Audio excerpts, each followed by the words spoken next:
What's up, YouTube? I'm Robert, and this is the biker channel, B1.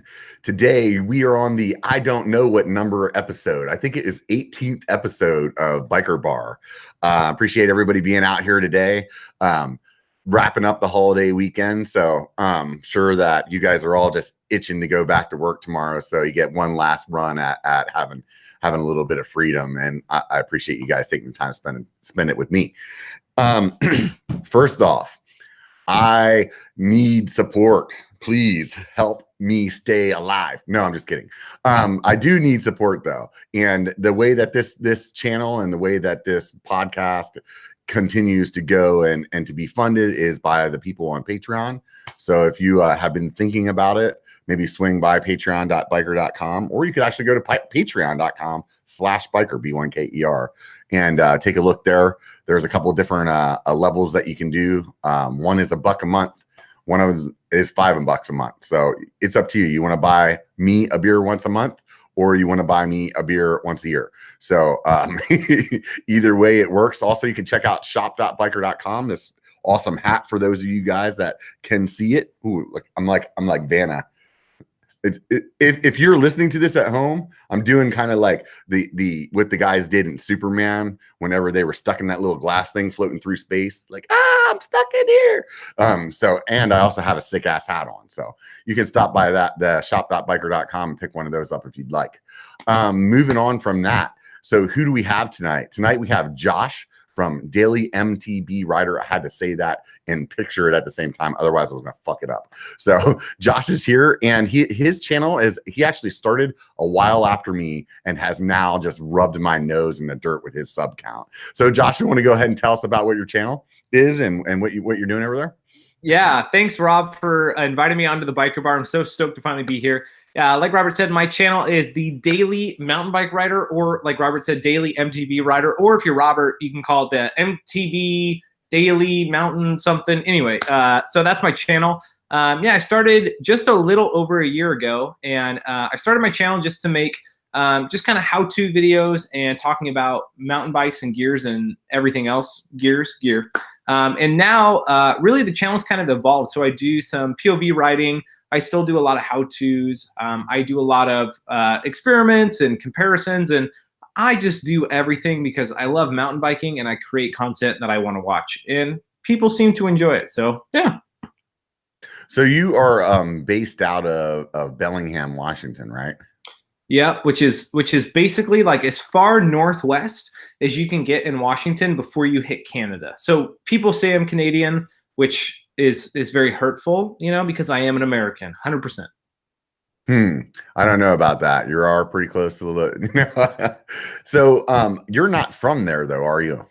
No, well, kind of. I actually grew up about an hour and a half south in a suburb called Bothell. It's a suburb of Seattle. Seattle's pretty big as far as the metropolitan area. And yeah, I grew up down there, and mountain biking was not really a thing as much. Whereas in Bellingham, mountain biking is an everyday name. Like everybody knows it. Yeah, it seems like in Bellingham, it's kind of like kids are born with bikes. They just come out like, ooh, there's a carbon bike and it's a boy. Yeah, and you know, when kids are born here, because my son was born here, you know, they give him the little hat and the little swaddler blanket and just a small piece of carbon. They just put that in the bottles, so that way they crave it, you know, from that point on for the rest of the day. That makes sense. That totally makes sense. Yeah. So how did you get from an hour south of there? I think if I remember correctly from talking to you, that you kind of bounced around a little bit before you got back up to Bellingham. Yeah, it was a ping pong machine. Ping pong? That's not right. Pinball machine. Right. Basically, I grew up in Bothell. I went to school down in Portland, Oregon. Then I was there. I did community college in my local hometown, and then went and did that for 2 years. How'd you like Portland? Portland is like the zoo.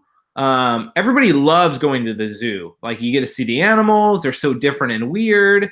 But then if you have to sleep there, you know, you realize that there's a bunch of crap that goes along with it. And that was Portland, right? Portland is like one of my favorite cities to visit. Like, I couldn't live there, but I love going there. Like, it's just really cool vibe, and there is good riding around there. I don't know, were you riding at that point? No, I wasn't. And there is some good riding. Bend, Oregon, which is pretty far south from there, is really good. But yeah, Portland has some places. I think you have to go east a little bit. Yeah, well, I actually rode west of Portland too, out in there's like a big OHV park over there that I did a ride in. Actually ridden there a couple of times. And then I've also ridden around, Vancouver, the one that's there, not the one that's up by you. And like in that kind of like out towards like Mount St. Helens, some trail systems out that way. And so, I mean, there's a lot in Oregon. I think that part of Oregon is really cool too, because the ground is like really like kind of like a tacky, loamy kind of, I guess it's probably a lot like where it is where you're at.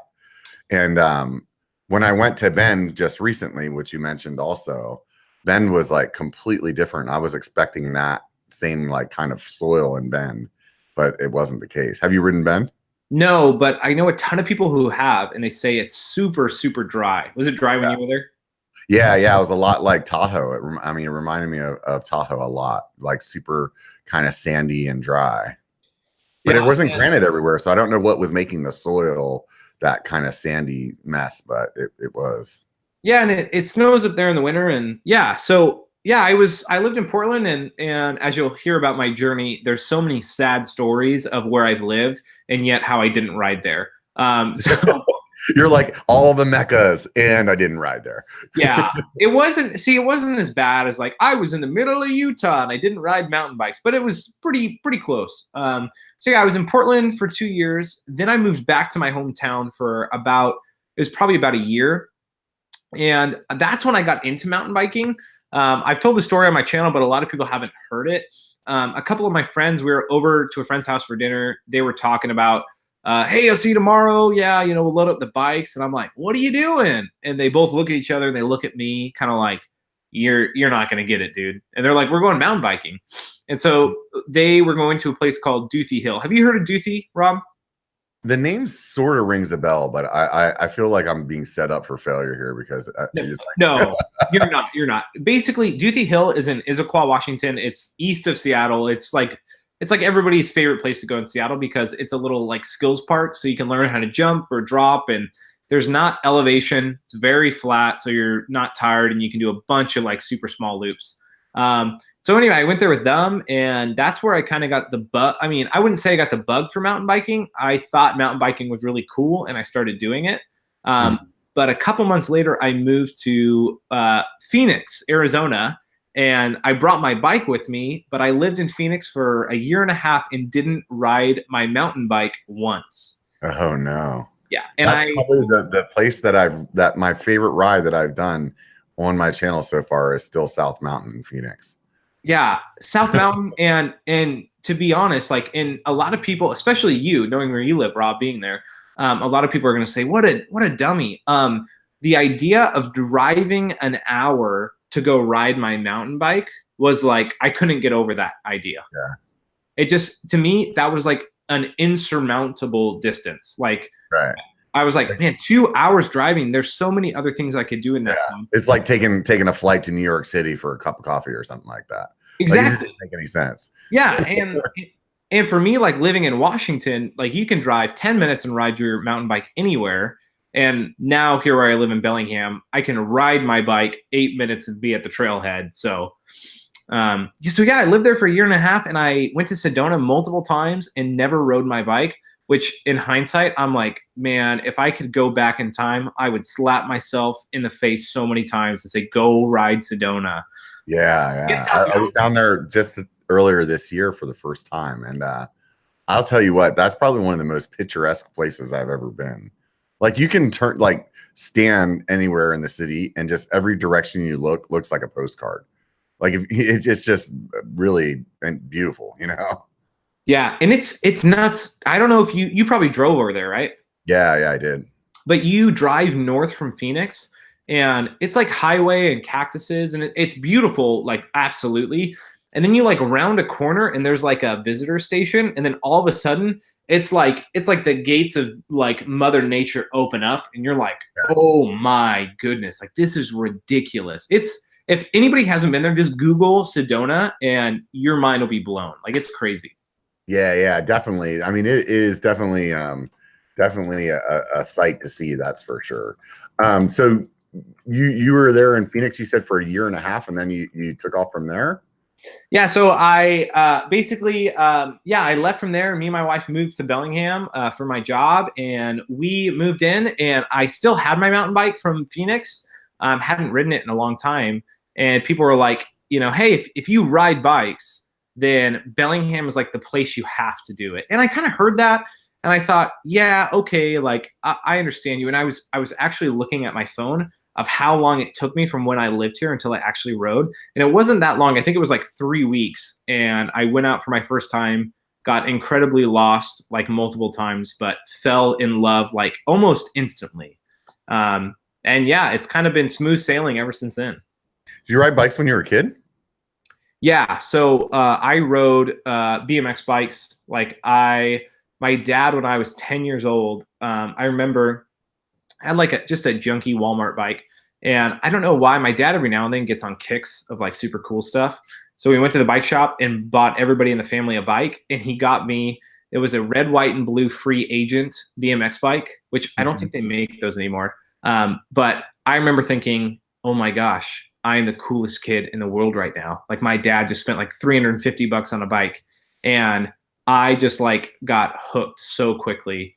And oh gosh, maybe 5 minutes from my parents' house. They still live there, and I go back there sometimes and reminisce. There's like a little, like, it's power lines, and so you can't build under it.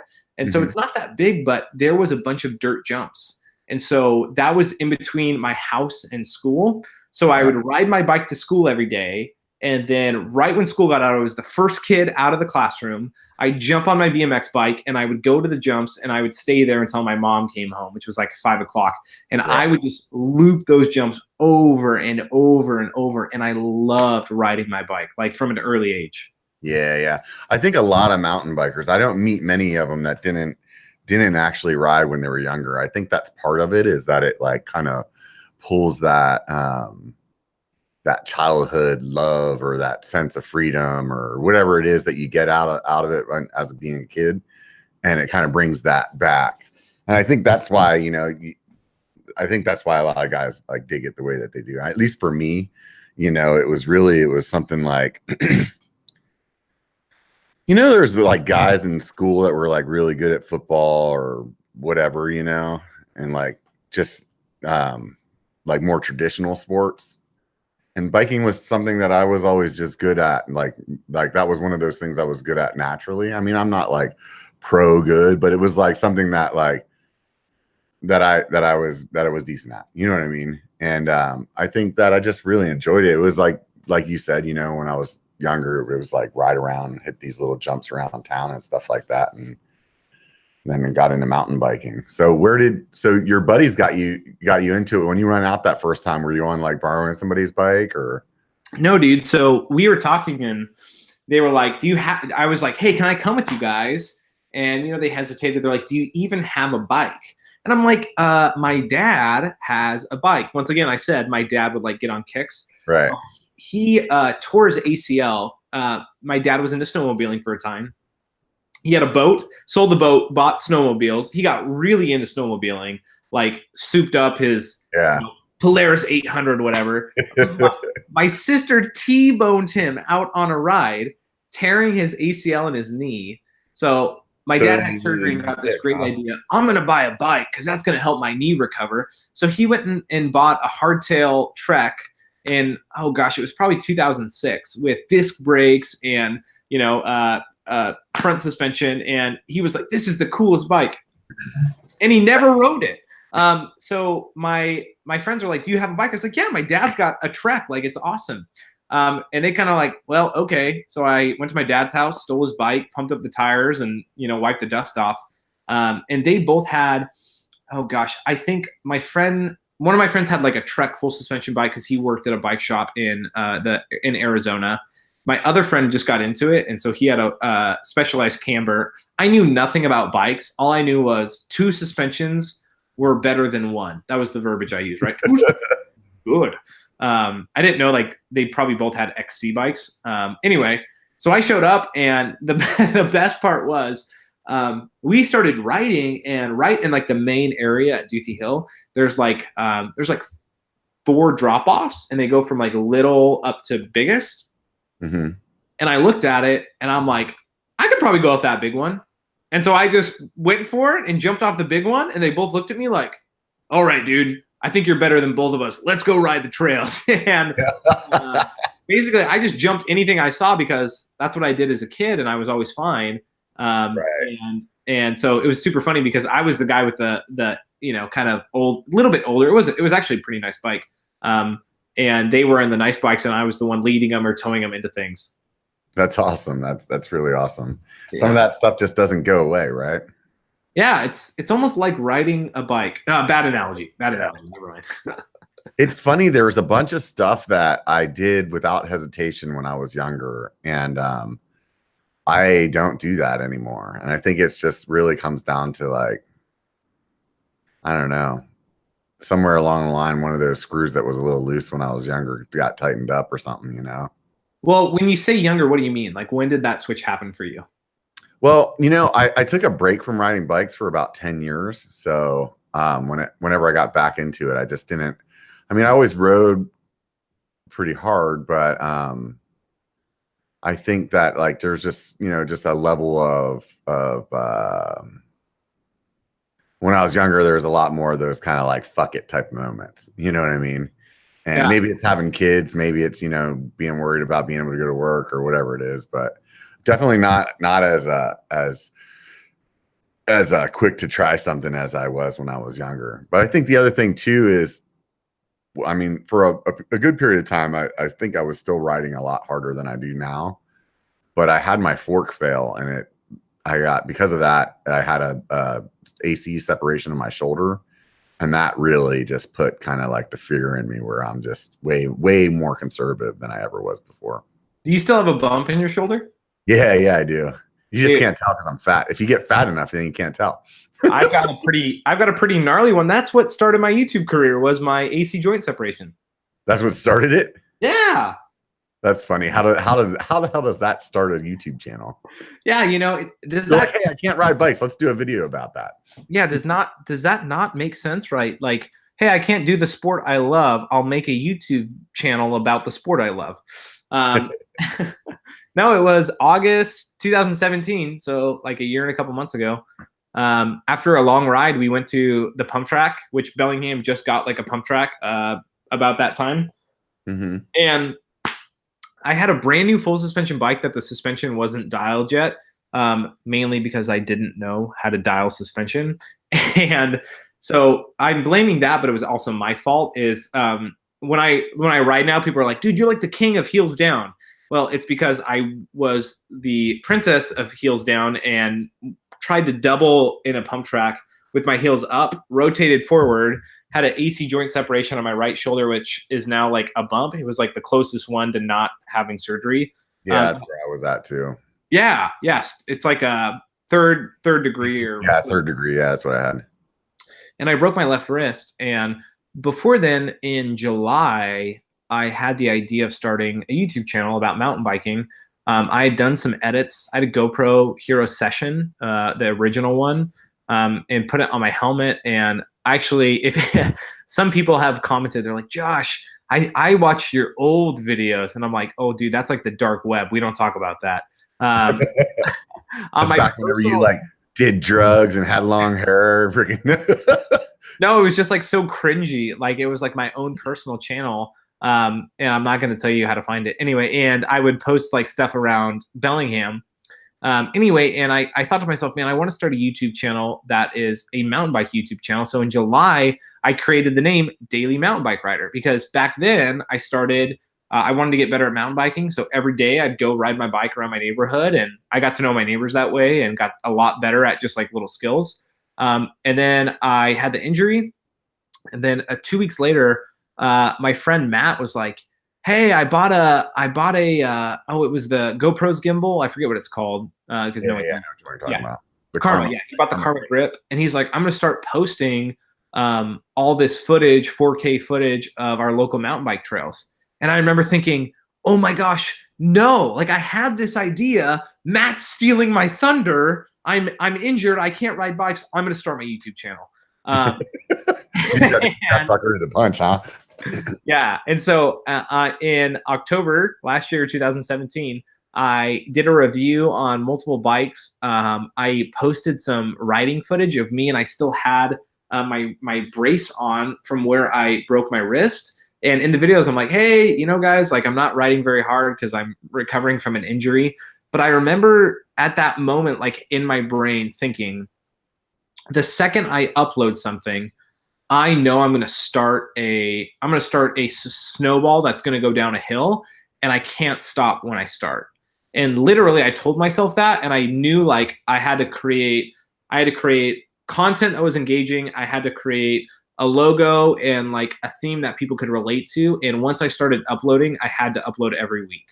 And I don't know why I thought that, but I literally was like, I know how this stuff works, and that's what I have to do. And so I started, and I haven't stopped yet. So that's kind of the long short of it.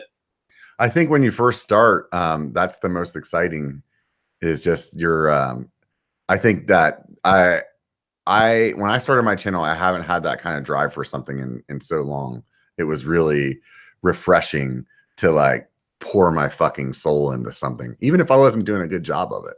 You know what I mean? It was just like really, really fun. And I don't know, I guess you have to probably be like a person that's maybe searching some sort of approval because you're putting yourself out there and you get excited about reading comments and stuff. I don't know, but like it definitely, you know, getting like the first, I think actually one of my first subscribers, I think my first subscriber that wasn't my buddy was Savant, MTB Savant. Really? Yeah. And I just remember I remember thinking to myself, who is this Asian dude down in the Bay Area that's watching my videos? Yeah, right. I was like thinking like, cause I do IT. So I thought like in my head, I was like, this is some kind of like scam account or something like that. It's probably not even real. You know? I still think he is a scam account. Yeah, right. Unfortunately, I've ridden with him a few times, so he's got a good front though. I've ridden with him too. Okay, you caught me. I remember him like making a comment on the video and being like, "Oh, I really like this video," and I was like, I was just so pessimistic about it. I was like, "There's no way that guy must be like he's like being sarcastic, like, oh, good job, dude." You know, he's the biggest troll that ever existed, right? So it's definitely was interesting to start. That's funny. I haven't thought about that in a long time. So when you started, you were saying, you know, you haven't stopped, and there was a snowball. I know exactly what you're talking about. It sounds like, you know, you have some experience with some of that kind of marketing stuff. Is that some kind of like job thing that you had going on, or? Yeah, I'm actually the marketing director for a little thing called YouTube. No, I'm just kidding. No, which is funny because, you know, Robert knows this, but you guys may not. I don't share what my job is, and there's a lot of reasons for that. But the funny thing is, Robert, you were somebody that early on, you're like, dude, you have to be doing something with marketing, right? Because I can see your logo in the chat. You comment on certain like videos, and I see that comment, and I'm like, I know that guy. And the funny thing is, like, my job, like I did a little bit of graphic design. I made some small video shorts. And yet marketing for me, I wouldn't say I'm in no way an expert. But I think if I had to narrow it down, I would say I'm just like a common sense thinker. And that may sound like, stupid. But it's like, I'm a common sense. I think good. Anyway, but what I mean is I see something and I instantly know, like, I'm like, that was good. Or I see something else and I'm like, I don't know who got paid for that, but they should be fired immediately. Right.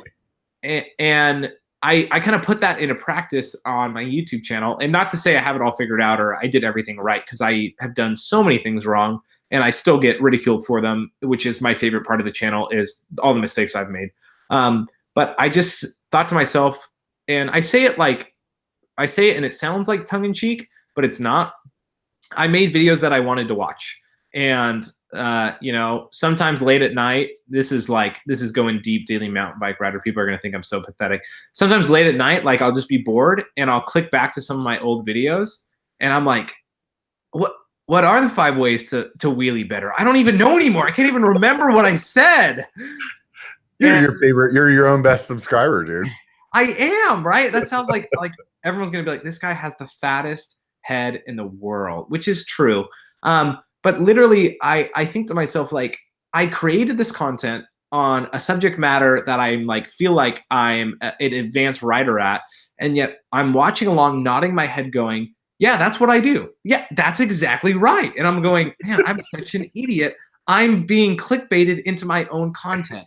And I laugh every time I do it. My wife's like, you are so dumb. And I'm like, I know. But people are going to just unsubscribe left and right. But the truth is, like, that was what I set out to do on YouTube, as I wanted to help people, and I wanted people who were experts in certain areas to still be engaged and maybe have a little bit more maybe verbiage or knowledge on how to coach a friend. And that's, I feel like that's what I've tried to do, and that's what I continually do. And so, yeah, that's like, that was it. And I don't even remember your question or what we were talking about, but that's where I went to. So that sounds good to me.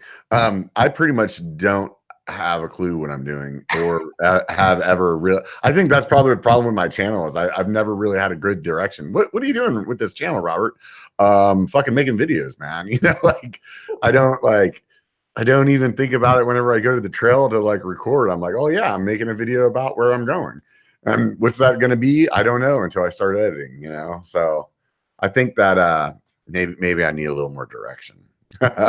Well, yeah, I mean, the truth is, man, if people had to nail down my channel, if you surveyed 100 people, you know, all of them would say something different, because I just make videos that like I want to watch, and sometimes it's point of view, sometimes it's an experiment, sometimes it's a how-to, and I keep doing that. And when I think of a video, I literally just think through the eyes of like, would I want to watch that? And I'm like, yeah, I would click that. So that's and then sure enough, like a couple weeks later, you're clicking on it and you're like, oh my God, wait a minute, this is me. yeah. And I'm like, man, that guy got me. Oh, it's me. What a loser. So how'd the name come about? Yeah, it came about. I thought of it way before I originally created it. But I just thought, like I said, I started riding my bike every day, and I heard so many people complain, I can't wheelie, I can't manual, I'm not better. And I'm like, well, how often do you ride? And they're like once every like couple months. I'm like, the people who are the best at something are like an expert. What is it? Robert, you probably know this. No, a professional is somebody who has done something for 10,000 hours. Have you heard this before? Yes, I have. Yeah. And I remember watched a really good freaking YouTube video about not being the 10,000 hour guy, that it's best to be in between 1,000 and like 10,000. Yeah, because you don't get a fat head like I have. And yeah, right. But I remember talking about it was actually really interesting. It was talking about like gains and stuff like that. Like you'll still have the most gains, but once you get to that top level, like you can put so much time into something, and you're really your skill set's not changing any. You know? Yeah, for sure. Yeah, and anyway, that concept, like, it stood out to me when I was 13 years old. I played bass guitar. And I was getting really good at Guitar Hero when that was popular. And somebody was like, if you spent half the amount of time you spent on Guitar Hero on bass guitar, you would be like a legendary bassist. And I remember feeling hurt by that, of like, oh man, I should spend more time on not on Guitar Hero. But I remember thinking to myself, if I want to be good at something, the biggest excuse I have is myself. Like, yeah. I can't blame that guy's better than me, or I don't have the natural skill. It really comes down to what you spend time doing, what's important for you, or you find time for the things that are important. And so anyway, fast forward, and I wanted to be better at mountain biking. Everybody here in Bellingham is an absolute shredder. And I feel like the weakest of riders, right, when I go on my local trails. And I remember thinking to myself, okay, if I'm going to take this seriously, and for me, seriously is not racing. It's not being a professional YouTuber. Seriously for me is like, I want to hit every jump, and I want to go and have fun and enjoy my time on my local trails. And so that means for me, like I had to get a lot better. And so I started riding way more. I rode in my neighborhood every day. Even today, I practice really like random skills that you may not see as like beneficial, and yet my riding progresses out on the trails. So I started doing all of that, and I called myself in my own head, and once again, fat head, balloon head here. And I'm like, I'm the daily mountain bike rider. I ride my bike every day, and it makes me better. And if everybody was a daily mountain bike rider, then they would be better too. And so the dream was birthed. Yeah, I think, it's actually a really, honest concept that is practical and really true. I'm not fucking blowing smoke up your ass right now. Like, I honestly was thinking about that just like a week or two ago because of your channel name. And I was like, man, I there's some things that I used to do on my BMX bike that I was like, man, I'd like to be able to do that again. And I was thinking the only way I'm going to do that is like get out there and try it every day. And that it was like, just thinking about your channel, I was like, okay, well, I could just spend like 15 minutes working on that again. And then it made me start thinking about, well, man, I could probably learn how to wheelie. Like, I've never been a guy that's good at a wheelie ever in my entire life. And I never really gave a shit either. But for some reason, all of a sudden, I'm like, well, that would be fun just to spend like, do you ever watch that? There's another YouTube channel called Mike Boyd. Have you ever watched him? Dude, I was literally, as you were talking, I was thinking about Mike Boyd, because when I watch his stuff, I'm like, Mike is me, dude. Like, yeah, I get obsessed with things and just have to do them until I learn them. But yeah, he learned a wheelie. Yeah. I mean, that was one of his first videos, I think, was wheelie or a manual. I think it was a wheelie. He wanted to do a wheelie for like 50 yards or something like that. Anyways, if you guys haven't watched Mike Boyd's channel, you should go take a look at it. What he does is he films himself learning a new task, and then he gives you the amount of time that it actually took him to do that. So let's say it took him 3 months, but he only did like 15 minutes a day. He's adding up that 15 minutes a day, and he's telling you, okay, so it took, 6 hours for me to learn how to do this. So I think when you look at it from that perspective, it really changes your mindset. At least for me, it did. Watching his channel really made me start thinking about like, oh, it only took him like 3 hours to learn how to manual or whatever it was. It was like, well, that's not that much time, and okay, yeah, maybe it took him 6 weeks to do that, but it was like, that really isn't that much time. And it really makes you start thinking about your life and your like how you've applied things, Yeah, and the biggest thing about Mike that blows me away is he says from the get-go, I'm not going to watch a YouTube video on how to do this or read a book. I'm just going to do it and figure it out as I go. And to me, like, that's the biggest testament of the more you spend time doing something, the more you will learn. And you can learn like bad mechanics and bad stuff, but you can also figure it out pretty dang well if you just try. Yeah, I didn't remember that aspect. I do know that he doesn't like, does he still do that? He doesn't look it up? No, like in everything he does, like he doesn't look it up. Like, oh wow, yeah. That's really cool, because he did that thing wherever he like broke a glass by hitting a certain note. Like, he had to look that up. So what he like, once again, forgive me if I'm saying this wrong. What he does is he tries as hard as he can by himself. And then he does, okay. Yeah, if he feels like he's hitting a brick wall for like 50 hours, then he'll start and look at some videos and what other people say. Yeah, no, that I mean, that's interesting. I mean, it's sort of like a No Front Brakes Terrible Technician series, which, by the way, is freaking awesome. I love that series. If he did nothing but Terrible Technician on his channel, I would watch them all. I think his channel would be huge. Yeah, everyone needs to go and subscribe to No Front Brakes, which is Eric. He's based out of Texas. He's awesome.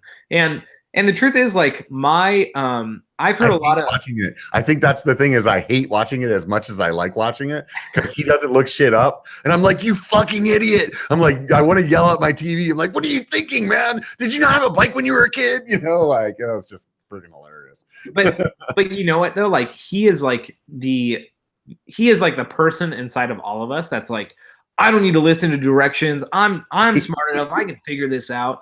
And so, like, that's how I learned how to do my bike maintenance, man. Like, you have to spray WD-40 on your chain before you figure out it's a terrible idea, right? Right. Yeah. So Bad idea. Yeah, and like for me, like I made how to wheelie, how to manual. I actually am posting one hopefully tomorrow or Tuesday because I just filmed it today on manualing again. But the funny thing is the day before I filmed both those videos, you would watch a guy who was terrible at both those things, and I was literally like, I've got to figure this out if I'm going to make a video about it. So I'm going to practice my butt off until I nail it. And literally, I figured it out on my own, and I presented a point of view that was different than everybody else because it was a Joe Schmo who just figured it out. And I've heard so many people that are like, thank you so much. Your video helped show an angle that nobody else could. Like no professional who's done it for 10 years can speak the language you gave. And I'm like, well, it's because I literally have not perfected it and may or may not have nailed it by that video. Yeah. What was the video again? Well, it was both my how to wheelie and how to manual, which is funny because I kid you not, like I was not great at either of those things before I started trying to make that video. And once I made it, like that was the point where I started like, I got it finally. Yeah. So I know I go back and look at my videos and sometimes I really like, the editing is like way different. And there's things I'm like, man, I would have cut that out or left that out. Or like, so when you were like, those two videos, for example, like what is it that you look at when you watch the how to manual video that you're like, man, I totally freaking dropped the ball. I should have said this. Oh gosh. Once again, Robert, we're getting back to the fat head here. You're like, no, perfect. What'd you say? No, it was perfect. Well, yeah, like I feel like in both those videos, like I have like 5 main points. The last point is to go out and practice. And in that I say like, at the end of the day, no matter what I say, you have to go figure out what works for you. And every time I hear that, I'm like, yeah, I respect that. Like I would agree. Yeah. So basically you didn't give them any pointers at all. You just told them to go do it. Yeah. Which is funny because I give like all the pointers. It's kind of like the guy who makes like this big outrageous argument, and then at the end of it is like, but I'm a limp noodle. Like I don't actually mean anything I say. Like that's what I do. And so when I watch it back, I'm like, in a lot of ways I don't regret what I said. And the reason I can say that with confidence is there's one video I have not made, and yet I filmed 3 different times, and it still doesn't exist. And that is how to. I shouldn't even say it, or else people are going to want to watch it, you know? Yeah. How to disguise what you do for a living on the internet. Yeah. Just pull your shirt up on live streams. And then I'm pulling my shirt up for those who don't see. Don't worry. There's no skin showing. No, it's how to jump a mountain bike. I've recorded 3 different times how to jump or, how to do doubles. And every time as I'm editing the footage, I think to myself, I don't feel comfortable posting this. Like, I don't think this is the advice people need to hear. And because of that, that video doesn't exist. And maybe one day it will, but like that goes to show you, like in my mind, if I in any way think down the line I'm going to regret what I'm saying, like then I won't post it. Now, there's still thousands of things I've said that I absolutely regret, but that was one of them. The video that is like the bane of my recording existence is how to night ride. I've recorded that video probably 3 or 4 times at this point. Yeah. And every time the last time I thought I was like, okay, I remember everything that I didn't like about the last one, and I'm going to get all of that into this one. And I felt like I did. And then I went through, I did the rough cut, and I was like, nope. Yeah. And for me, like, I totally hear what you're saying. And I would argue with night riding, it's a lot like jumping. And a couple of people are saying like they would watch that video a lot. Is you don't know what you don't know. And until you go and try night riding, like no informational video will prepare you for the feelings and emotions and the way you feel when you're out on the trail.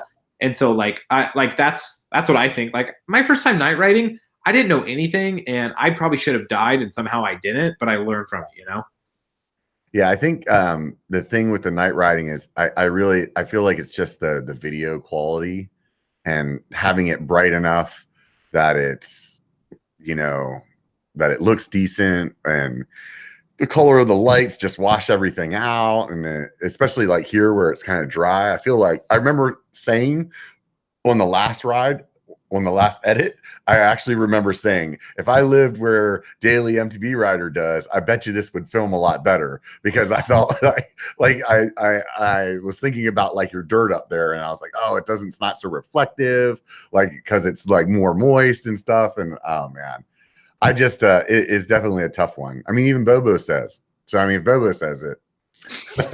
Bobo does not say that. And the grass right in the chat, he says, yeah, dude, night rides are tough. Yes, no, they totally are. And I made a night riding video. It was my first sponsored video from Gemini Lights. Anyway, it was my first sponsored video. What was their website again? Gemini, Jemin. No, I'm just kidding. It was my first sponsored video. And do I get a sponsorship if I say it too? Gemini Lights. You have to say it at least 3 times, and 17,000 people have to buy a product. Anyway, I remember I worked so hard. Like I recorded on my GoPro at least 10 times. Like my friend Jesse was waiting for me for like an hour because I wanted to make sure I got it perfect.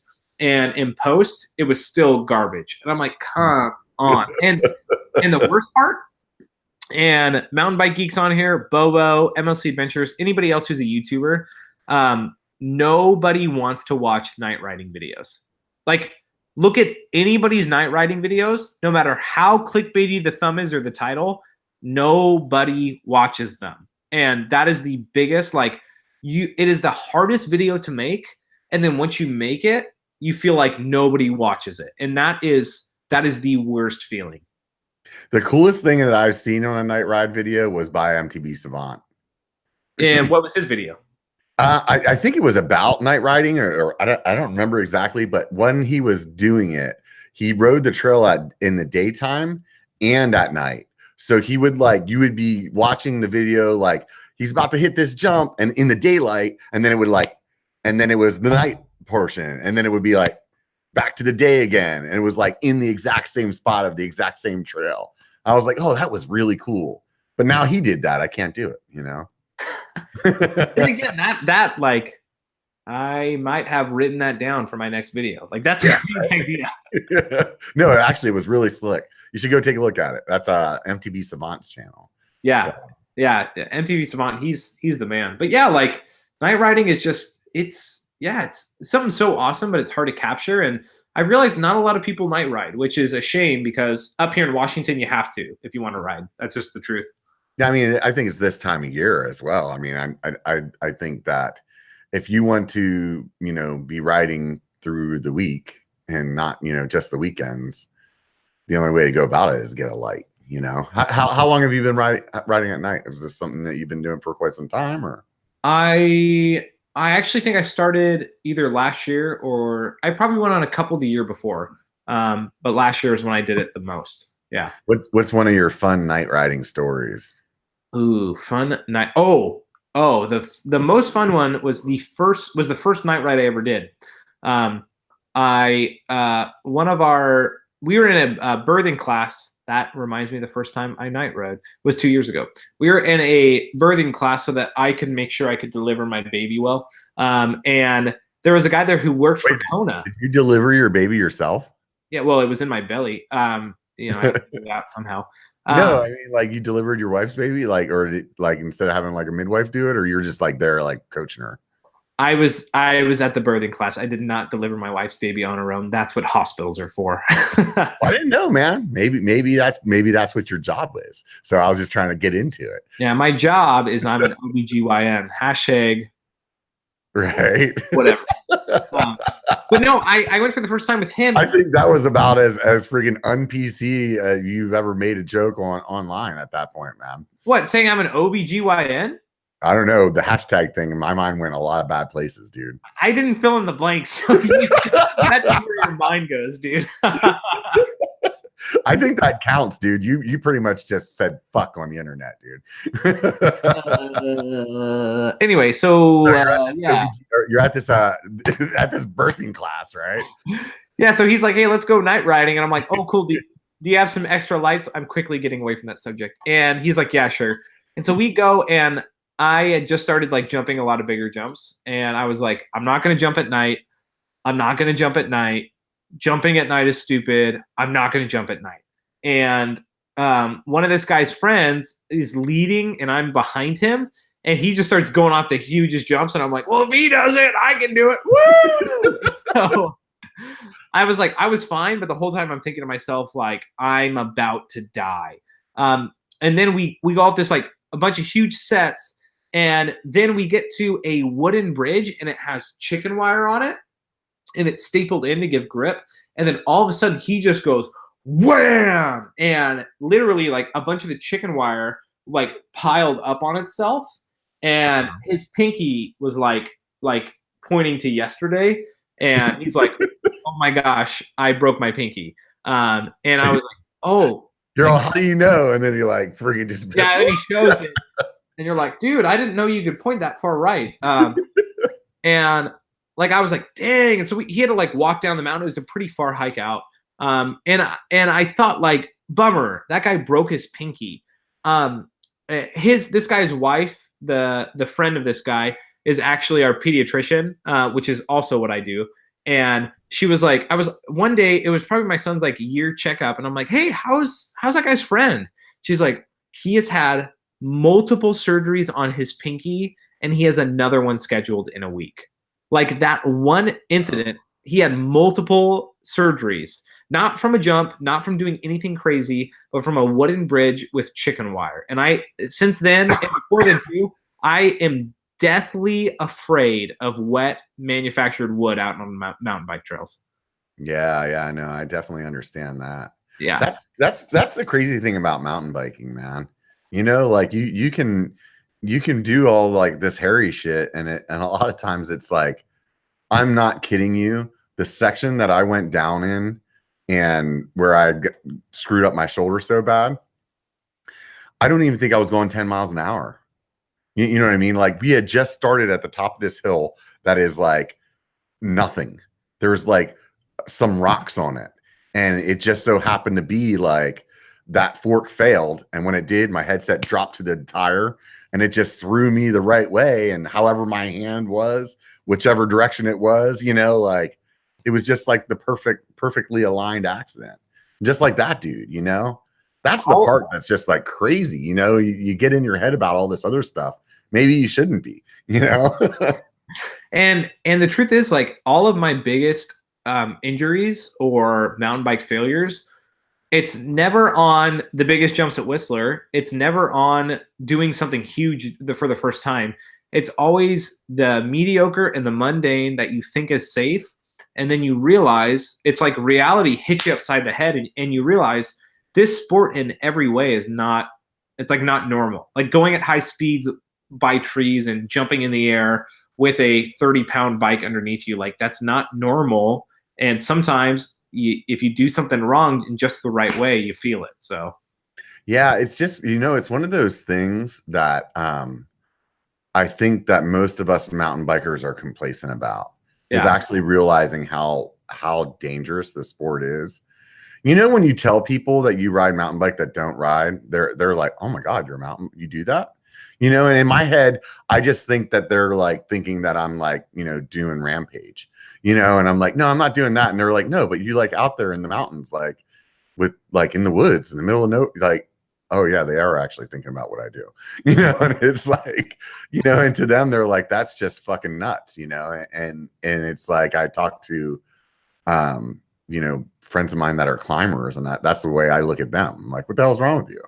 Yeah, you know, like, and I think that we definitely need to pay a little more respect to what we do and how dangerous it is, you know?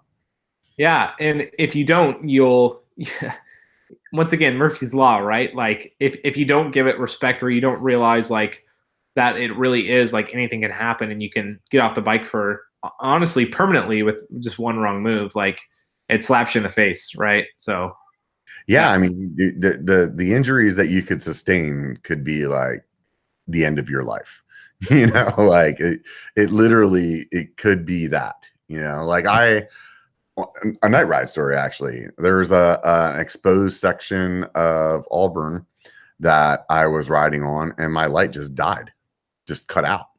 And I, you know, knew enough where I was to just like, I could just jam the brakes, but I mean, even in that second, it could have been some rock there that I didn't remember and just threw me a little bit to the left. And next thing you know, I've been whoop in the river.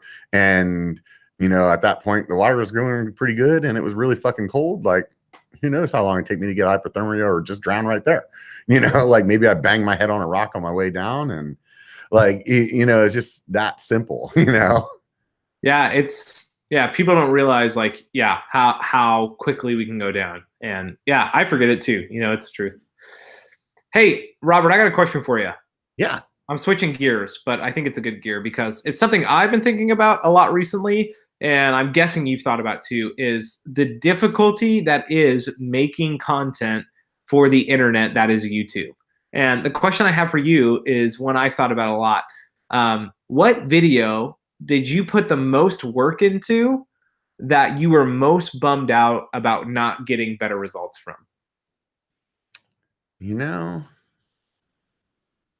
that's really tough. And, you know, honestly, like it's really tough for me to say because I can't, I feel like every video I do, it doesn't get the results that I want. So like every video I make, I think it's going to get 1 million views. So when it gets not that, I'm like, I failed. Well, I think it's just like every one of them just doesn't like for whatever reason. I just want in my mind, I'm like, this is like every time I finish one, it's like this one's better than the last one. This is going to be the best one. Yeah. And this is going to be the one that fucking goes viral or some shit like that, you know, and that doesn't happen. So apparently I'm a shitty YouTuber. Dude, I think we all feel that. And I think like, you know, I think about people who watch my channel, like they don't realize like, I think about, it's not just the negative comments, but those bring things out too. People don't realize like when I record something and I've done it 6 takes and the 6th take, I only say 2 words wrong and they write a comment about the 2 words I got wrong. And I'm like, you know what, dude? Like it's so hard when you record it multiple times and your brain knows you're messing up and yet your mouth does something else. And that's just like one part of it. But I don't know if I don't get a lot of negative comments or I just like my mind just doesn't get it that it's actually negative. I think there's probably people that have said some fucked up stuff to me and I actually just thought they were being funny. So they're like, oh, you're so fat. And I'm like, oh my God, you're so funny. You're hilarious. Yeah, joke sign, you know, like, wait a minute. Was that fucked up? I don't know. You know, I'm trying to think of anything that's really freaking got under my skin that I've read comment wise. And I can't really come up with one. Yeah, I think for the most part too, like I've been like on the internet long enough to know like everybody fucking is a hater on the internet, you know? So yeah, and I don't get offended by like any means by like any of the negative comments because usually it's like common sense stuff and I'm like, you realize I have like a brain, right? Like I understand everything you're like grilling me over is worth grilling me over. But back to the original question of videos. For me, I think about there was one video I made and you saw it because it was right before I came down to visit you. It was my scooter that I made a mountain bike rack for. Oh yeah, that didn't do good? Well, it did good. It did not do viral video, which I think you thought it was going to break the internet. I thought it was going to break the internet. And I think Eric from BCPOV, he said the truth. He was like, and this is unfortunate, but it's just the world we live in. He's like, if Seth would have dropped that video, it would have been easily viral. But unfortunately, you know, because I'm a smaller channel. And once again, if Seth would have dropped it, he would have done it better. And because he would have done it better, it would have got more views. But it was funny because I actually had that concept before I started my mountain bike channel. Yeah. And I thought to myself, I don't want to introduce this video too soon because I want an audience that is going to be able to watch it in order to help it grow. There's that marketing side to me that most people don't realize. Yeah. I think about those type of things. But I met a really cool guy that does video production, and he was like, hey, if you ever want help on a project, let's do it. And I was like, okay, like I have an idea. And 6 months down the road, they helped me make that, and we made the most sick edit, like awesome thing ever. And yeah, no, I really like. I remember the beginning was like a real build up, and then all of a sudden it was like you like me. Yeah. Like, yeah, it was hilarious. Yeah, and I think I spent too much time talking instead of just letting the edit drop of like the high class people. Like I've only thought about it like a million times all the ways I messed up. But you know, I remember thinking, man, I put my everything in that video. Like I did multiple shoots. Like I went to various locations. I filmed special stuff around the city. I incorporated like stuff in the city that people in Bellingham would like notice. Like I thought to myself, I've done every checkbox to make this go viral. Right. And then the next week I dropped a video that was like riding my hardtail at Whistler. And I'm like, well, I'm going to do it anyway. People will watch it. And that video did better. And I'm like, come on. Right. Yeah. The Moonlight video that I just did was one that I wanted to do since the very beginning of the channel. Yeah. And if people have not watched Robert's Moonlight video, I am going to like metaphorically, I don't even know the word, like virtually punch you in the face. Go watch it, because you didn't tell me back in June when I begged you to tell me. And finally I heard the story and you made it so engaging and awesome. So go watch it. That's funny. I didn't know that I was doing it that way until I was editing it. Like really, I told the story on the trail while I was riding. And when I just started to edit, because I wanted to get some drone shots, I bought that freaking drone, and I really wanted to like start using that. So I used the drone shots at the beginning because I don't know what it was. It was like some like comedian or something like that, some skit that I heard somewhere in my mind or somewhere in my life that like people were like making fun of the guy that does like the movie trailers, you know, and he's always like, in a world where you know, like, and so I was like, I just want to say that, and I don't know what I'm going to say, but I need to say in a world, you know. And so I'm doing this drone stuff, and then I started it like that, and then I was like, you know what, it would be better for me just to tell the story that way, you know. And I kind of went back and forth on whether or not I was going to do it more in like upbeat and comedy kind of way, or you know what I mean. And I think letting the video be the comedy instead of the voiceover, I think it worked out. Yeah, and it's done really well. Like it looks like it's done super well so far. I think it also has the most dislikes out of any video that I've done so far too. What? Yeah. People are really upset about it apparently. So you know what, Robert? I know exactly why. Because everybody who disliked that video has not met Zach in real life. And if you met Zach in real life, all your nah, that didn't happen. No, no one would do that. Nah, don't believe it would go away. That's true. Yeah. Yeah, he's definitely a unique character, that's for sure. Yeah. So that's what was so fun about that story. I still like telling the story in person, you know, but it was definitely one of those things where I knew when I started the channel, kind of like what you were saying, you needed to have an audience first. I knew in my mind when I started the channel that I like wanted to have kind of like nicknames for people anyway, and like so that people would be interested in them as a character on the channel as well, you know. And so that and the story of how it came about just was one that was like, there's no way that we don't tell it someday. But yeah, and now you have that, which is awesome. And I love that. Like I remember the first live stream Moonlight Leatherfoot was on, and I was like, Moonlight Leather, why would you call him that, right? And so you had me hooked in, and I looked at you, and people didn't see it, but I looked at you with the most like ticked off face, because you're like, I love telling that story. And I was like, if you loved it, Robert, you would have told me when I flew down to visit you for a weekend for biker camp. Yeah, I think the only reason I didn't tell you is because you wanted to know so bad. So guys, you don't realize I am like the biker channel biggest fanboy, and nobody knows it, or maybe everybody knows it, but I would like begged you multiple times for that story. Still did. Yeah, that's pretty funny. That is, it is really funny. So what now? How many subs do you have? At least seven. At least seven. So what is it? Like 20,000, something like that? 20, 30,000? I'm over 41 now. Fucking A, man. Yeah. Oh God, the battery's dying on my mouse or something. This is freaking ridiculous. I was going to fact check you, but now I don't give a shit anymore. So 40,000. Sorry, what's a mouse? I was born way after those days, so I was just curious. Oh yeah. It's this thing that we use. Let's see, Robert. I'll do a check. I have 41,889. There you go. So this is taking you, you said now you're about a year you're coming up on, or? I'm a year and a month. Year and a month? Not that I'm counting. Okay. Right. So 40,000 subscribers in a year is pretty fucking amazing.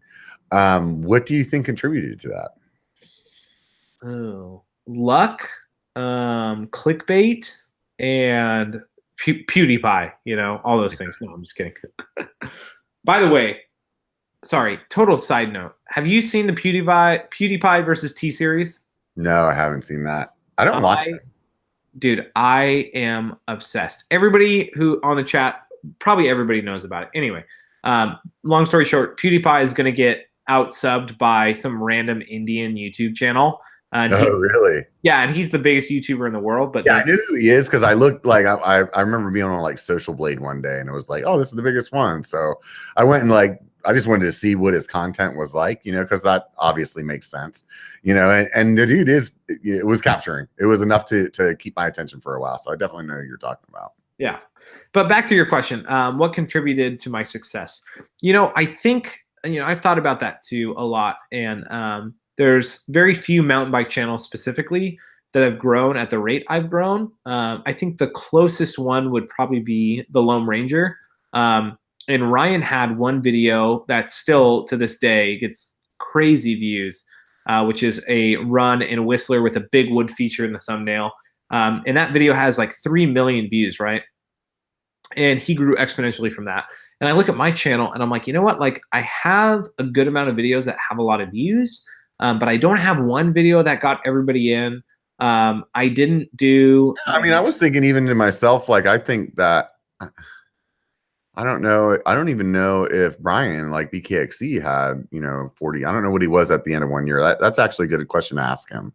See about how he was at a year, because I think what really helped him. Sorry to cut you off. Was like working with Seth, and then that kind of little brotherhood that the three of them had. But I think for you, like you've really just kind of like been like you're like slaving to the grind. Like you're just pumping out good content. Like I don't have something with your channel that I could be like, there was like this pivotal moment. Like I think it was just consistently fucking clickbaiting people. No, seriously though, and like I've thought about that because in some ways, like I think the easy. I don't know if the easy thing, but I think the reality is a lot of times as a creator, you're like, man, I wish BKXC would make a video or an interview with me, or I wish I could go fly out and ride with Seth and get exponentially more viewers, right?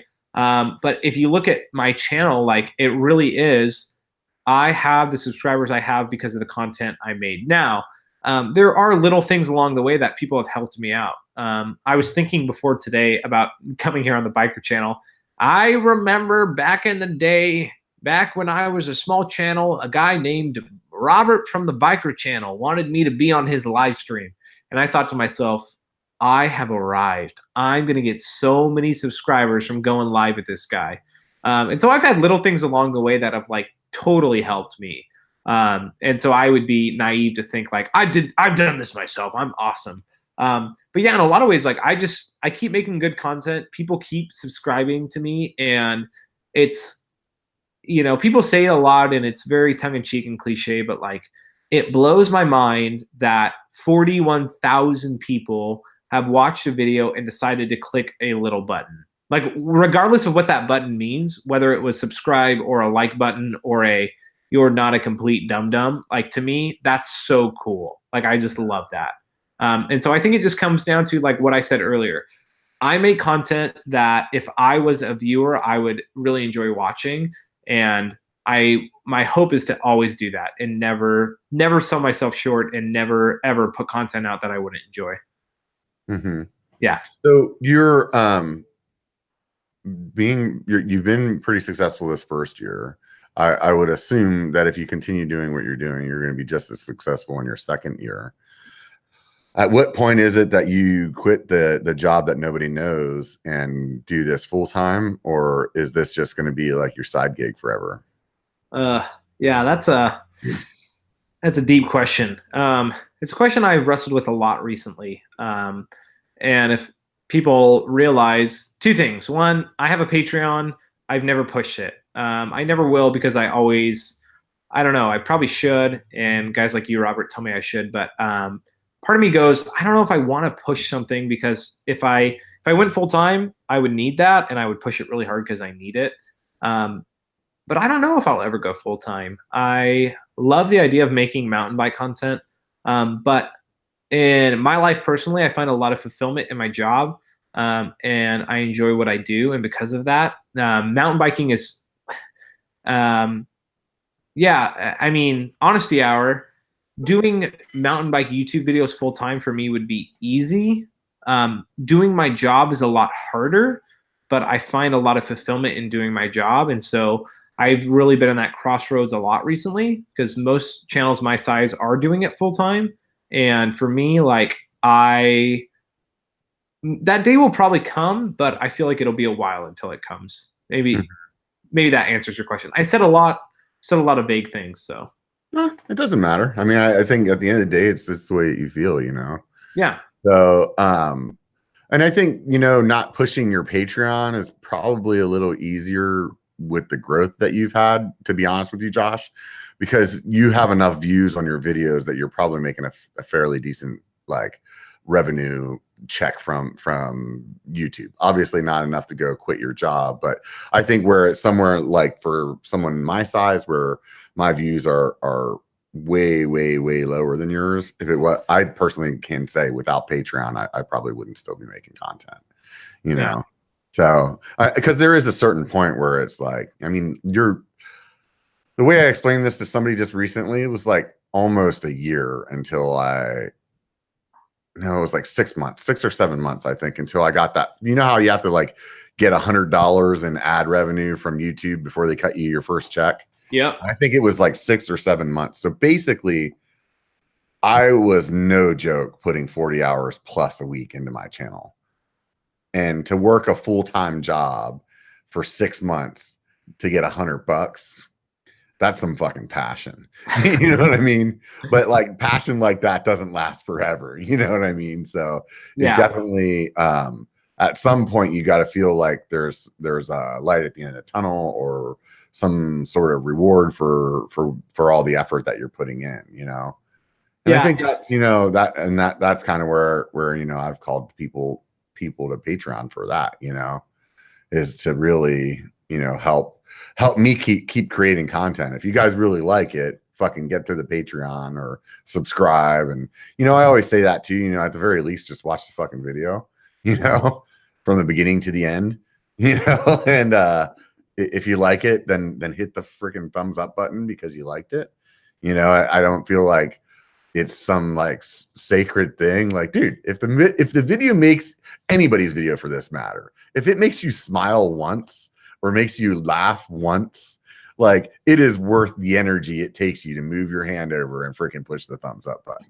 You know what I mean? Totally. Yeah. And you hit on a lot of things, right? And my core belief, and the truth is, I don't support as many creators on Patreon as much as I should.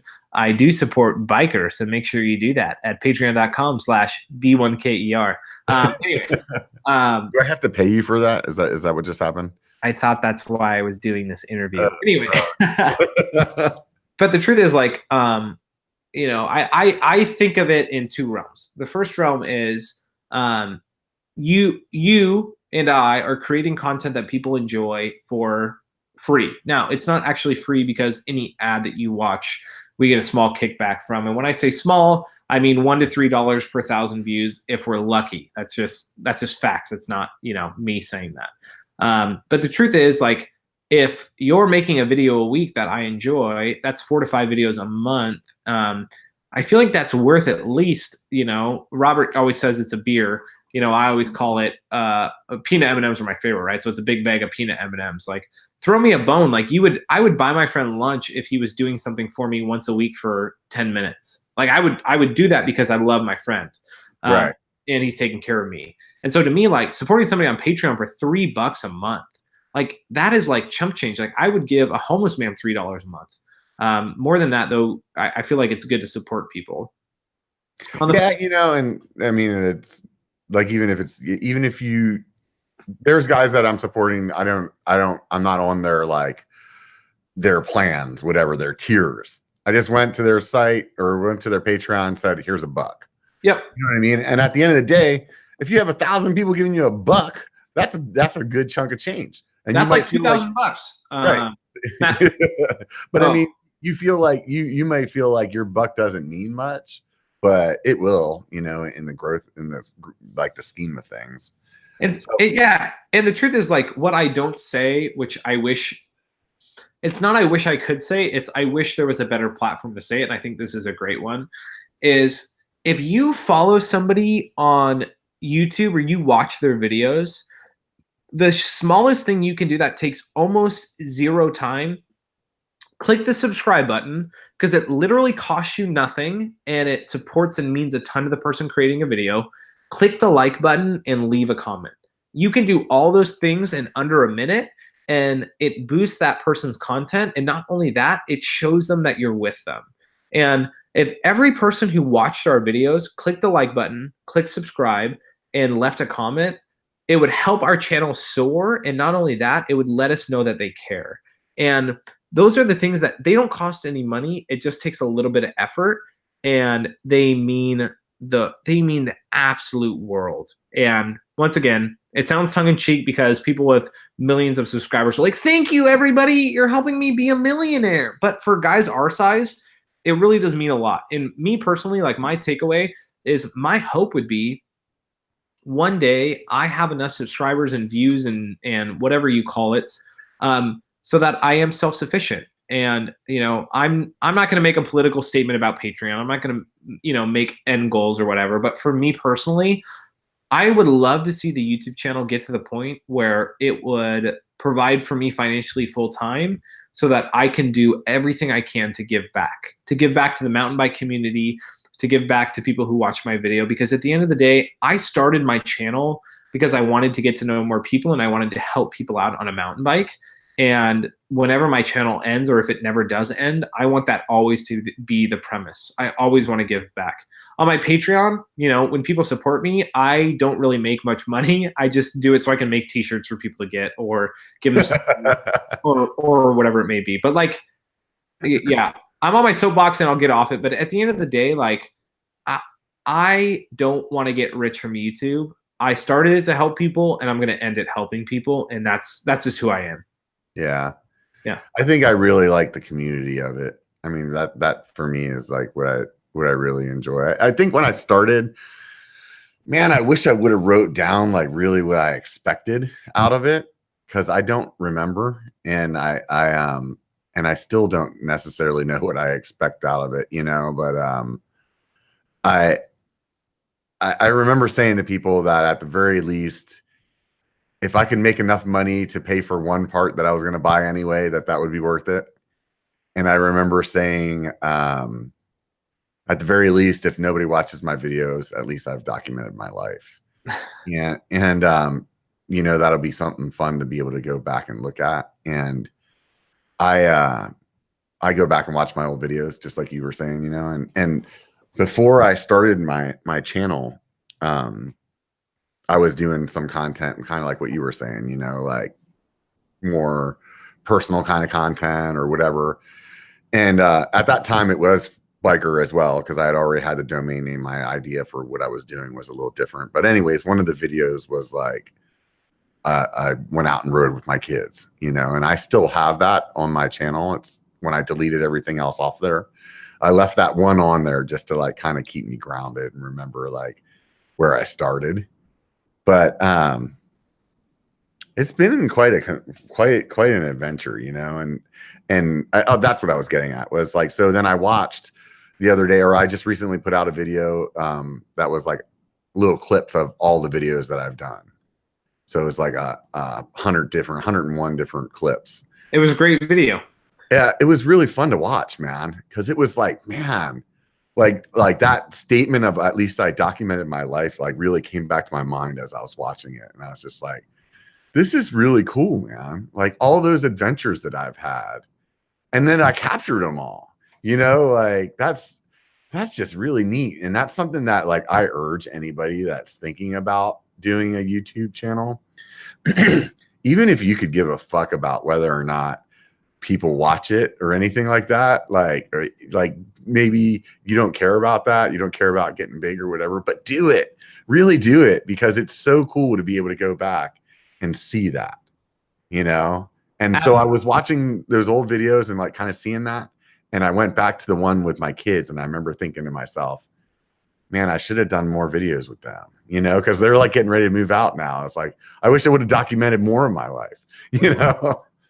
No, I hear you, man. And I think that's the coolest part is through watching somebody's videos, you really can tell who somebody is, right? And who people don't know, me and Robert we're good friends outside of what you guys see in live streams or in videos. And I attribute a lot of that just to your normal content, right? And I think about every creator from Brian to Eric at No Front Breaks to Joseph to fill in the blank. And people can see who you are through your videos.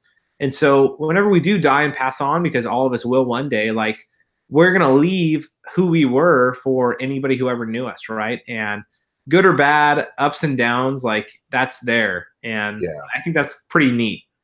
Yeah, I know. I totally agree. I've thought about that. You know, like if I had gotten a car accident tomorrow, like my kids could still watch all those videos and be like, there's dad, you know? Absolutely. So Robert, if somebody was wanting to make a YouTube channel. What was that? What? I'm sorry. I was talking at the same time as you, so I couldn't hear what you said. Robert, shut your face. If somebody was wanting to make a YouTube channel, what would you say is the biggest hurdle they're going to find? Wait a minute. I thought this is my fucking interview, dude. It is as long as you're in charge, but I'm in charge. Robert, remember you're paying me for the sponsorship. Go to patreon.com/B1KER.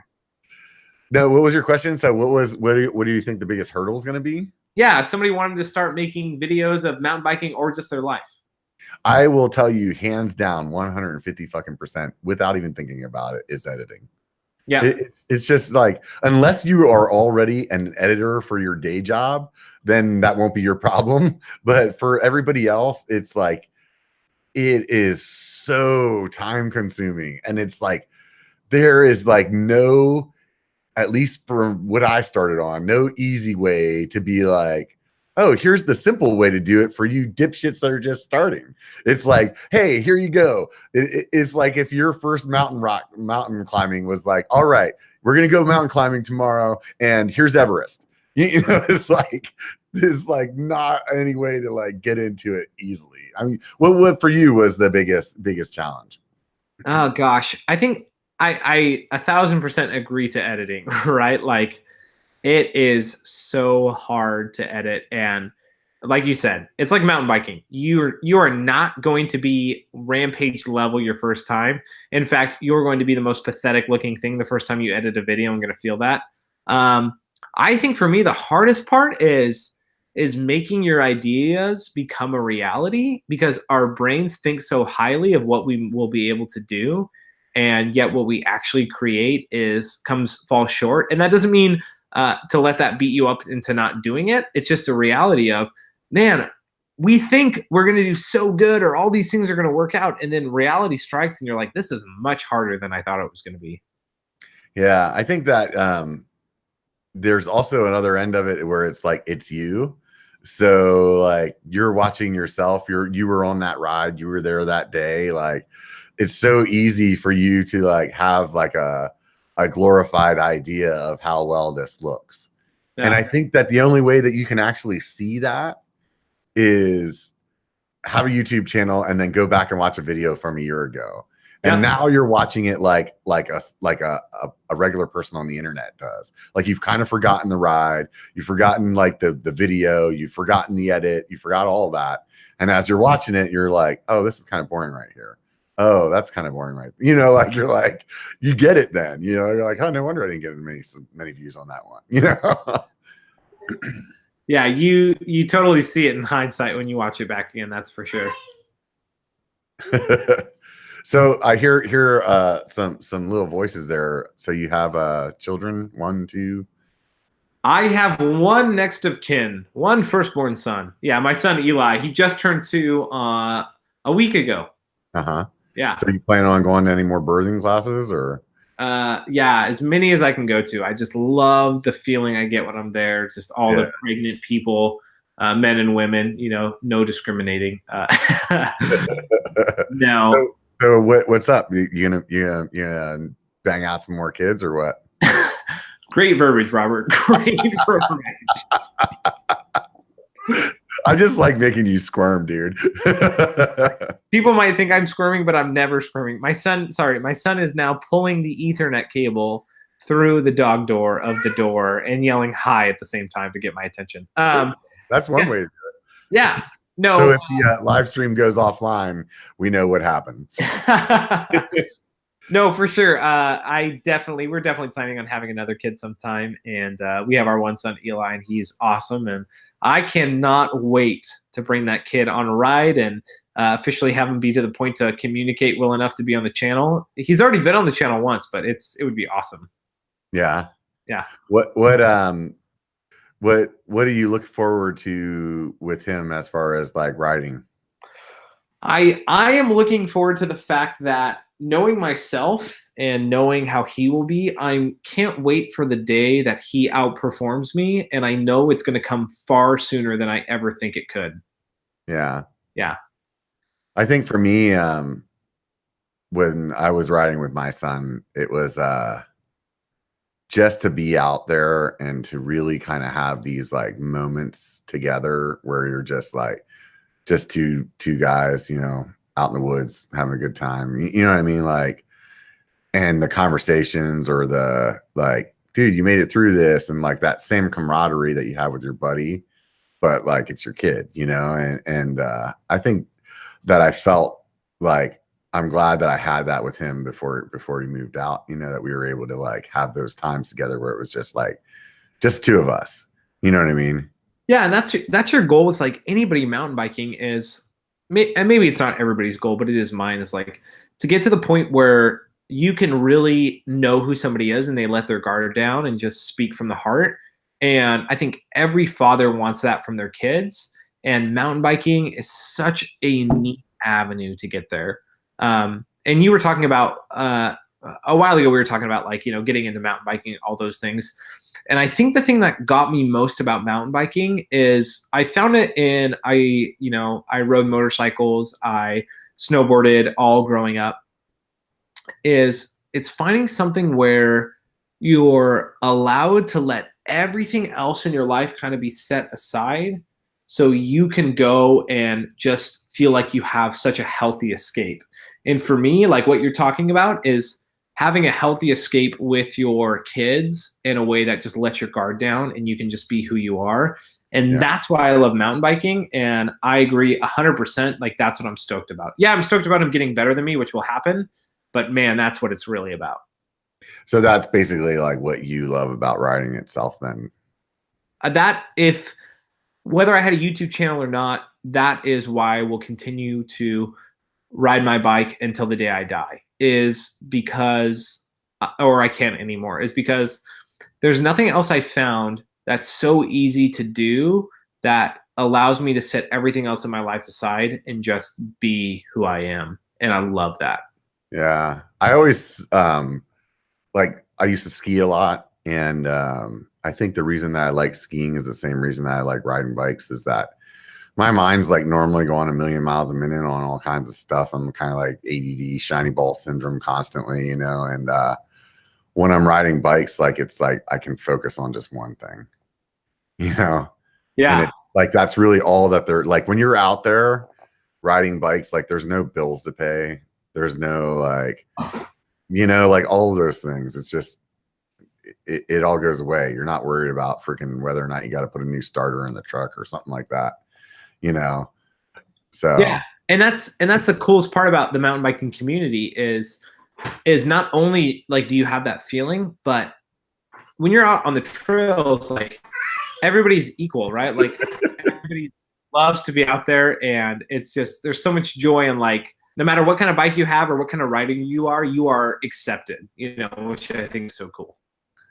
So you're doing a series, or you were doing a series on this like lower cost bike. Didn't you get rid of your Evil and you bought something a little cheaper? Yeah, well, I got rid of the Evil. I did not quite actually at all buy something cheaper, but my heart is huge for lower cost bikes. And and long story short, my goal was come the new year to transition fully to basically what is the lowest price bike that can handle absolutely everything.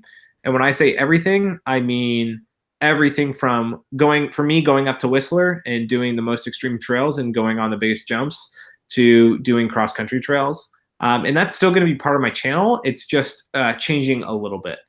So all that to say, yeah, it's a huge thing for me. That's why I ride hardtails and love hardtails, and will continue to be a big thing. But I'm kind of in a transition phase right now. I'm kind of floating in I don't know world, which is the worst place to be. Yeah. So, what's the driving force behind this love of the cheap bike? Oh gosh, I absolutely despise being out on the mountain bike trail and seeing somebody who has a lower end bike that I say, man, that's a really cool bike. And the person looks at me with a look of like, why are you making fun of me? You have you have a $5,000 plus bike. You don't really think my $500 bike is cool.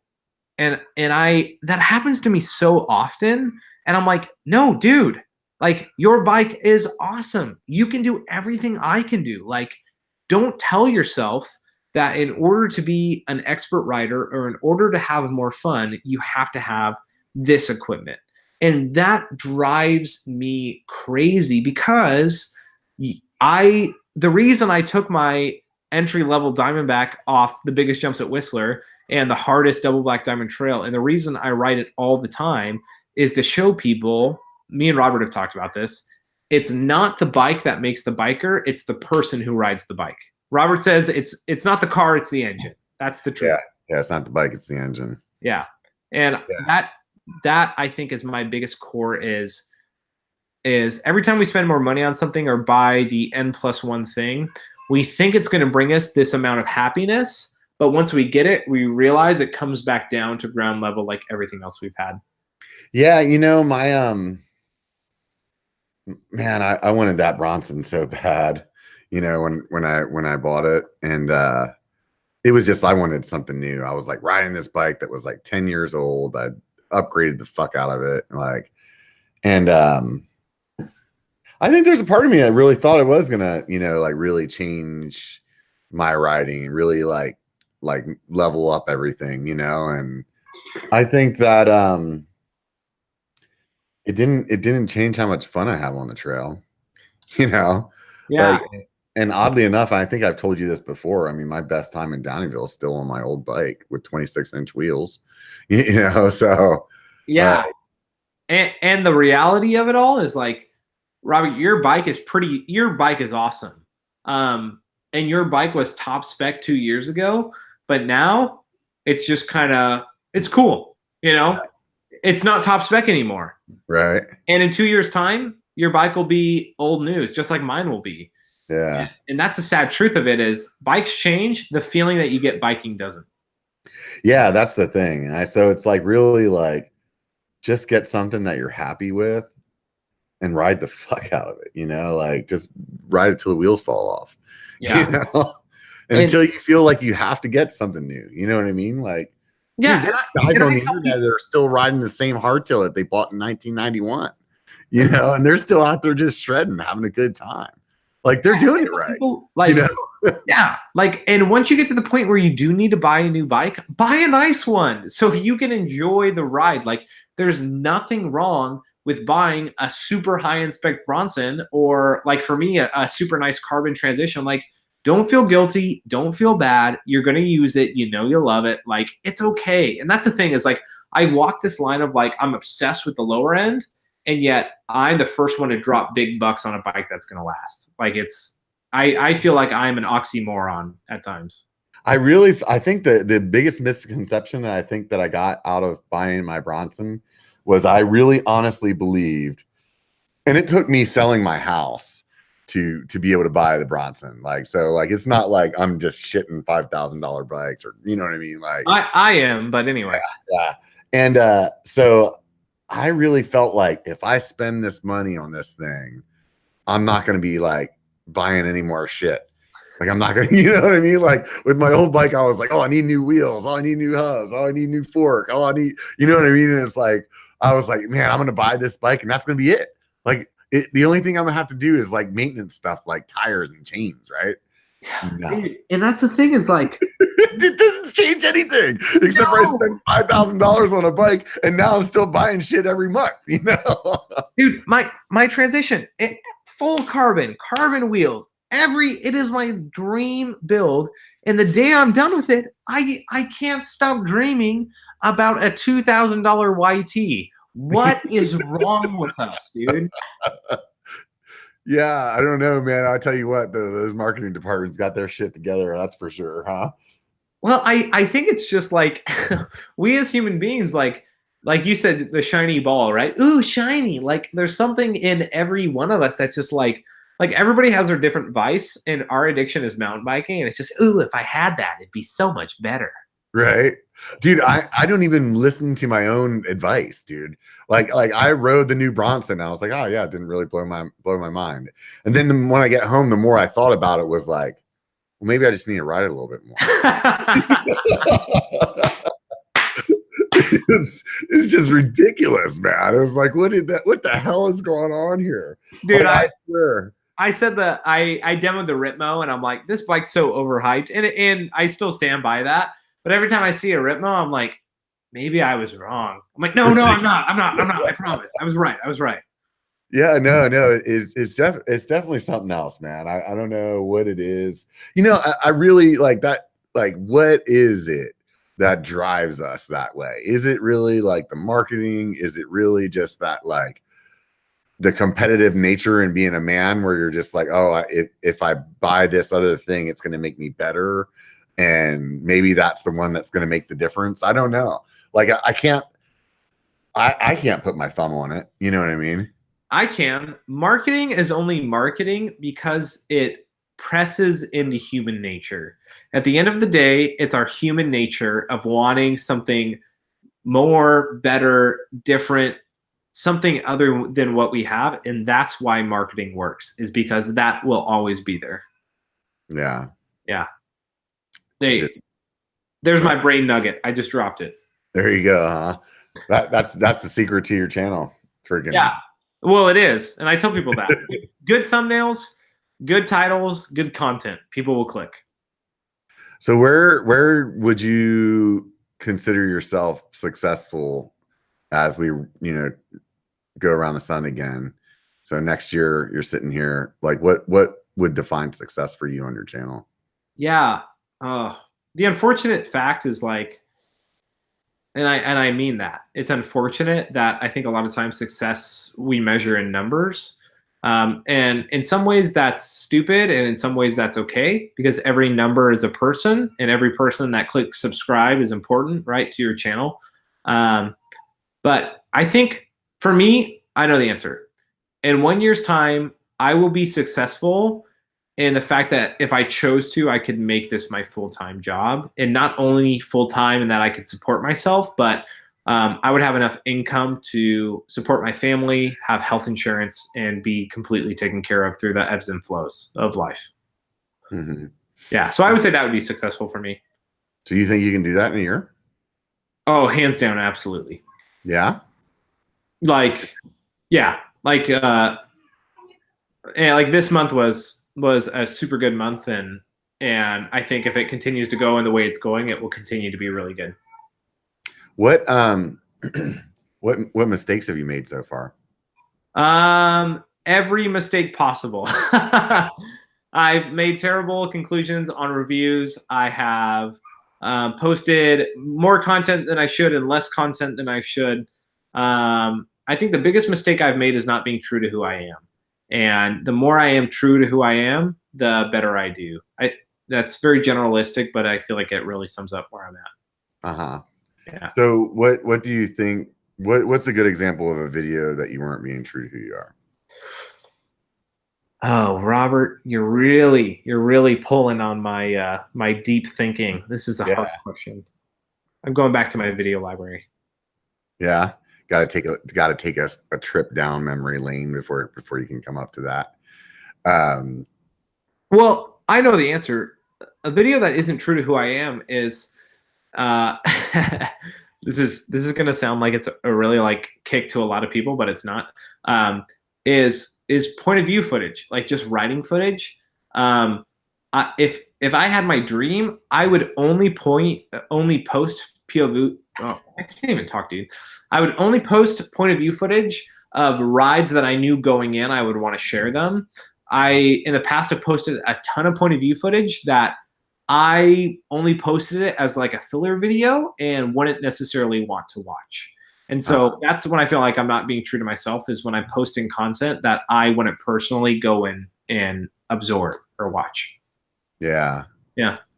I think the POV footage is what brings a lot of people to channels. And I don't know how long that like format of video is gonna stick.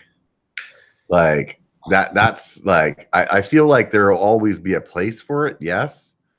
But I think if you look at something like, let's just say Seth, for example, his videos aren't all POV videos, you know what I mean? And he also has no point of view footage. Yeah, you know, and I think that if you look at somebody like Bobo, for example, his channel's done very well too. It's like some POV here, but some other stuff here, you know. And I think that to really keep your audience entertained over time, I think if it's only POV, man, you got to have something else going on to really like kind of keep people's attention.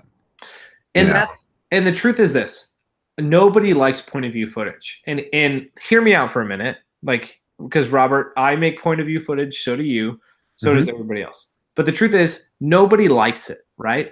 I don't want to watch point of view footage of trails in Florida that may look fun, but I'll never go to.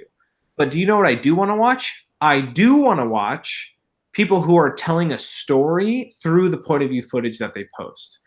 Yeah. Ryan is telling his point of view of going and riding the best trails in the world. And his story makes me click. Robert is a guy who is an atypical looking mountain biker, but through the point of view, I get to see who he truly is, and that brings me in. Alex gets stoked on his videos. Seth is way better than he should be for what he looks like in his physique. My point of view footage is me going off jumps and stuff that I shouldn't be on the bike I'm on. Those stories draw you in, and that's what makes point of view interesting. There is literally thousands of people posting point of view footage of their local trails or somewhere they go to, and nobody on the internet knows about it because nothing about it draws you in. It's the storyline or the personality or the person behind it that causes you to subscribe. Yeah. I always say it's, you know, it's biking that brings them, but it's your personality that keeps them. That's true. Which is really interesting. You know, it's definitely not what. Once again, you know, man, I wish I could interview freaking Rob that's about to start the biker channel. You know what I mean? Like just once again, it's like one of those things. Like, what was that? What was I thinking? You know, like it's definitely something else. The hopes were high for all of us when we got into it. That's the truth of it. Yeah, definitely. And I think, you know, that this community that we have online with our subscribers or between us content creators that are, you know, that are chatting and stuff like that, it's just it's really something special to be part of. Even if I was a subscriber, I would still feel that way. Like just to be like kind of part of this group of people and getting together with them to watch their videos, or commenting or going out and riding with these people, or going to their trips or whatever. Is like, I think it's really cool, man. I mean, like, think about the circle of friends that you have now because of this channel or because of YouTube, or you know what I mean? It's just like, I think it goes the same way for like the people that are on, like, that are watching as well. They've gone out and ridden places that they've never planned on riding because they watched somebody's video, or they decided to take a trip to go like ride Chasing Epic with Brian, or like just things that would have never happened. And I don't know, I'm a soul believer in like life is valuable because of the experiences that you have, and what makes experiences better is like doing it with other people. Yeah, and that's it, man. And that's why I think people keep clicking play and subscribing, and that's why I keep making videos. It's because, and you too, it's because of the people we meet. It's because of the guy that you meet on the side of the trail that's like, "Hey, Robert," and you're like, "Oh my gosh, is this going to be some crazy fanboy?" No, it's a normal person who likes who I am and what I make, and that's what it's about. And that's what's so cool. Yeah. So what is there anything crazy that like somebody's told you that is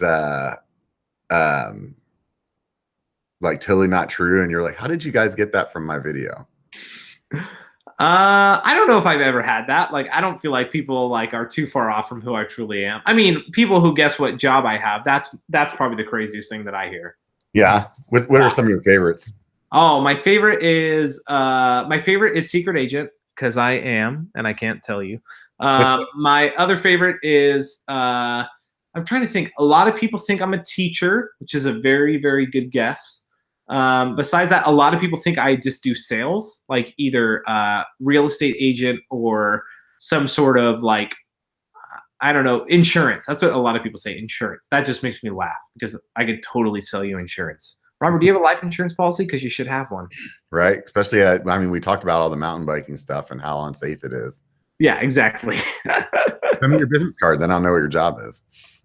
Oh, what? Oh yeah, and Dre from MLC Adventures, he thought I was a nurse, which is great. Yeah, and people say doctor or nurse. I don't have my doctorate. I have my master's. I'll never be a doctor. I'm not smart enough. Yeah.